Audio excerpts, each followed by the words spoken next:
आज़ादी होगी, हिंदू मुस्लिम सिख ईसाई हम सब हैं भाई भाई।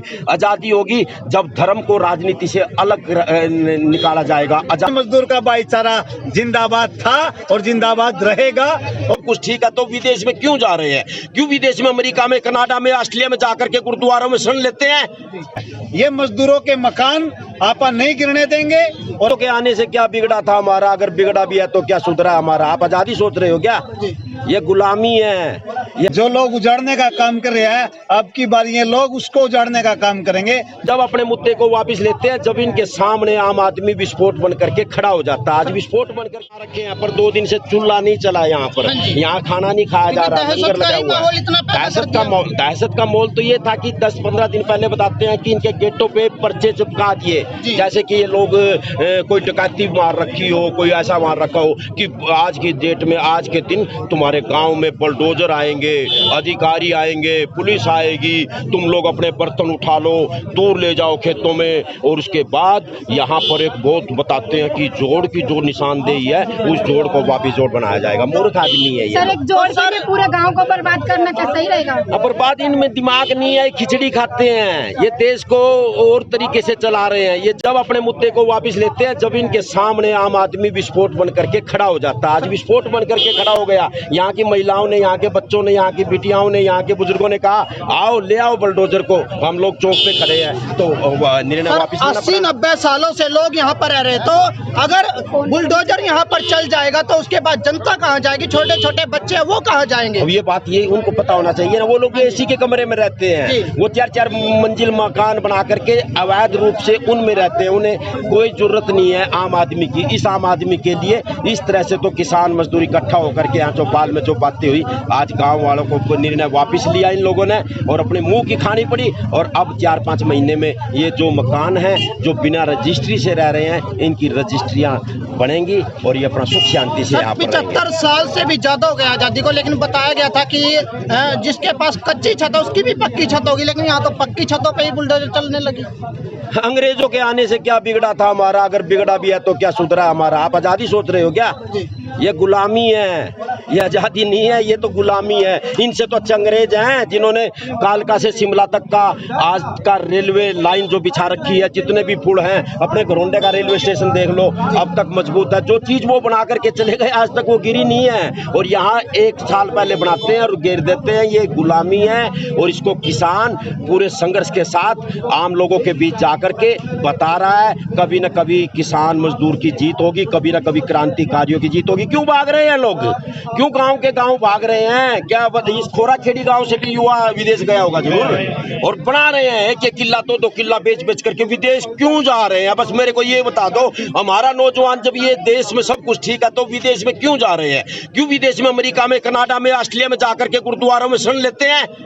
और यहाँ वहाँ वे लोग गुरुद्वारे वाले उनको अपने स्टोरों पे लगाते हैं और यहाँ पर जानबूझ करके अपना वोट बैंक यूज करने के लिए, ताकि इनके मन में डर पैदा रहे। आज़ादी होगी, हिंदू मुस्लिम सिख ईसाई हम सब हैं भाई भाई। आज़ादी होगी जब धर्म को राजनीति से अलग निकाला जाएगा। आज़ादी उसको कहेंगे कि जियो और जीने दो और सब सुख शांति से रहे, लोकतंत्र पूरी तरह से कायम रहे। और कोई ईडी, कोई सीबीआई, कोई थानेदार, ये लोग डरते हैं सारे। कल मैं तो सरकार आवास योजना चला रही है और दूसरी तरफ ग्रामीणों के घर गिरा रही है, इस विषय में क्या कहेंगे? इस विषय में कह रहे हैं ना, आज इकट्ठा हुआ सब कुछ 36 बिरादरी नहीं, 37 बिरादरी। और वहाँ नवीन पंडित जी कहते हैं ना 37 बिरादरी है, 36 बिरादरी तो ये खड़ी है। एक बिरादरी है बेरोजगार की, ये बेरोजगार है, ये 10-10 हजार रुपए में अपनी कमाई करते हैं सारे। 15,000 10,000 क्या बता लग रहा? सर 75 साल बाद भी आजादी नहीं मिली, तो आजादी कब मिलेगी? आजादी आजादी हम तो गुलामी मानते हैं। ये कोई आजादी नहीं है, चलती रहेगी। कोई ना कोई पैदा होगा, चंद्रशेखर, भगत सिंह, राम प्रसाद बिस्मिल, कोई ना कोई पैदा होगा, कोई ना कोई चल रहा है। अब 1 साल तक क्या हुआ? कितनी गालियां दी? 1 साल तक कानून लागू हुए और कितने 750 के लगभग किसानों की डेथ हुई। मजदूर किसानों के लिए लड़ाई लड़ते रहे, विश्व में प्रसिद्ध आंदोलन हुआ और बाद में उन्होंने कानून वापिस ले लिया। अब देखो ना आजादी क्या जाकर के धान के वहाँ मंडियों में जाके देखो किसान का धान किस तरह से बिका हुआ है। सब कुछ उल्ट हो रहा है। ये सब कुछ उल्ट होने का मेन कारण यही है कि जानबूझ करके विदेशों वाली बात ये नहीं कह रहे कि तुम लोगों के माँ बाप भगवान हैं, ये नहीं बता रहे कि तुम्हारे घर में मंदिर है, ये नहीं बता रहे कि ये तुम लोग हिंदू मुस्लिम सिख ईसाई हमारा संविधान की जो शुरुआत होती है वो चीज़ें नहीं बता रहे, जानबूझ करके इतिहास बदल रहे हैं, इसलिए गुलामी बढ़ती जा रही है। सर हरियाणा में जब किसान की फसल आती है तो सरकार नई रणनीति बना लेती है। सरकार नई रणनीति बना लेती है, उसी समय भी जब फसल आती है तो आड़ती लोग उस टाइम स्ट्राइक करते हैं, क्योंकि उस टाइम धान आती है। ये इनकी गलत नीतियाँ, गलत नीति के कारण परमात्मा वाहिगुरु भी खुश नहीं है, वो भी ज़बरदस्त बरसात कर रहा है कि जितना भी किसानों को कोई और मार रहे हैं तो ले वो मैं भी तुम्हारे ऊपर पानी डालता हूँ। तो इस तरह से कलयुग चल रहा है और बुरा हाल हो रहा है।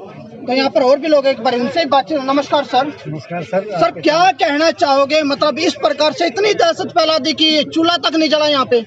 दहशत फैलाने का काम ही यहाँ के करनाल के नहीं पूरे हरियाणा का प्रशासन का काम है। और ये दहशत फैलाने का काम ये है कि ये लोग बेघर करके इनसे फिर वोट लेने का जो काम बीजेपी की सरकार करेगी, अब की बार ऐसे नहीं होगा।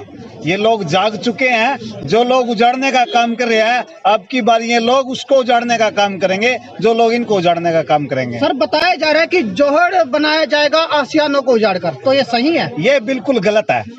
एक तरफ तो सरकार कह रही है 2022 बोल रहा था, 2022-24 तक सभी लोगों को एक छत मिलेगी, छत मिलेगी। लेकिन जिन लोगों को असलियत में पहले छत बना रखी है बड़ी मेहनत से, खून पसीने की कमाई से, ये जो मकान बन रहे हैं इनको जो तोड़ने का काम कर रहे हैं, मैं सोचता हूँ इसके बारे में ये कोर्ट का एक बहाना लेकर के, कोर्ट का एक सहारा लेकर के लोगों को मकान तोड़ने का काम कर रहे हैं। और ये जो जिनके मकान है ना, वो लोग तो खड़े ही हैं, आसपास के लोग भी इनके समर्थन में खड़े हैं। ये मजदूरों के मकान आपा नहीं गिरने देंगे और मजदूरों का संगठन अपना सिट्टू पूरे देश का संगठन है, इनके साथ कंधा से कंधा मिलाकर खड़े रहेगा। सर 40 किलोमीटर दूर के अवैध घर तो दिखे, लेकिन उनके पास के 1 किलोमीटर के दायरे के घर नहीं दिखे, ऐसा क्यों? असल में ये जो सरकार है ना, ये मजदूर विरोधी सरकार है, किसान विरोधी सरकार है। इससे जच भी गया है। ग्रोंडा के अंदर देखा था उन लोगों के, गरीब लोगों के मकान गिरे जो सुबह काम पे जाता था, शाम को रोटी कमा के लेके आता, शाम को रोटी खाता था, उन लोगों के मकान गिरे हैं। मैं दावे के साथ कह सकता हूँ इस देश के अंदर, इस हरियाणा के अंदर जितने बड़े बड़े पूंजीपतियों ने कब्जा कर रखा है ना, इस देश से जो लोग इस यहाँ से मतलब पैसे लेकर के दूसरे देशों के अंदर जो बिजनेस कर रहे हैं, उनके ऊपर कोई रोक नहीं है। हमारे गरीब लोगों के ऊपर रोक क्यों है? बिल्कुल सर, गरीब का तो एक ही सपना होता है कि उनका खुद का घर हो, खुद का पक्का घर हो। यदि उस सपने को भी सरकार चकनाचूर कर देगी तो उनका सपना क्या होगा? मैं तो इन गांव के लोगों से, बुजुर्गों से भी अपील करना चाहता हूं, संगठन में ही ताकत है। जब तक आप लोग संगठन नहीं बनाओगे, जात का तो एक संगठन होता है, हम कहते हैं 36 बिरादरी का एक संगठन बनाओ। जैसे किसानों ने कोई जात नहीं, कोई धर्म नहीं, कोई किसी किस्म की कोई दिक्कत नहीं है, उन्होंने संगठन बनाया। ये मजदूरों का संगठन, किसान भी नारा लगाता था, मतलब धरने पे सरकार के खिलाफ जल लड़ता था, किसान मजदूर एकता जिंदाबाद। आज इस गांव के अंदर दिखा दिया है किसान मजदूर का भाईचारा जिंदाबाद था और जिंदाबाद रहेगा। और मैं प्रशासन से भी अपील करता हूँ इसके बारे में, मतलब गलत फहमी का शिकार भी ना हो प्रशासन। अगर ये सोचता मेरी बीजेपी की सरकार है, पूरे हरियाणा की पुलिस डाल करके इनके घर दिलवा देंगे, नहीं, ऐसे नहीं होने देंगे हम ऐसे बिल्कुल भी होने देंगे। ये 36 बिरादरी का गांव है, आसपास के लोग जब पूरा हरियाणा इकट्ठा करना पड़े इसके बारे में, हम पीछे नहीं हटेंगे इसके बारे में। मेरा नाम जगपाल, सीटू जिला शिव करनाल से हूँ। जी सर, क्या कहना चाहोगे?